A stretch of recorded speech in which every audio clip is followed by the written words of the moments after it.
What to do if BIOS screen capturing gives a black screen from MSI X870E Tomahawk Wi-Fi in OBS.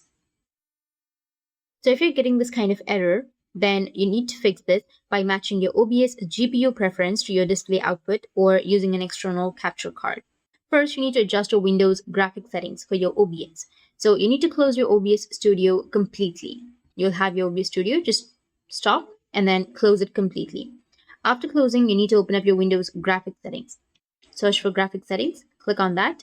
You may also go with your settings, system, display, and then graphics.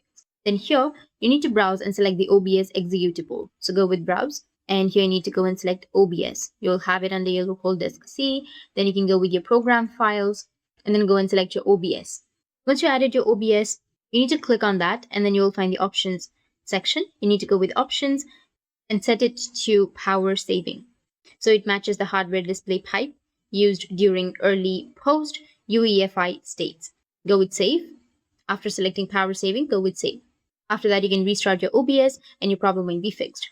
If not, you need to just simply search for your OBS application and then you need to right click on it, go with run as administrator. Wait for a few seconds and your problem might be fixed. If that still doesn't fix your problem, then there are some alternative hardware solutions, which is you need to use a dedicated capture card. Software-based display capture hooks into the Windows desktop Windows Manager, which is inactive during pre-boot UEFI environment. To record actual BIOS screen, route your HDMI or DisplayPort output into a hardware capture card and capture that device sources in your OBS instead. Or you can also switch your motherboard video out.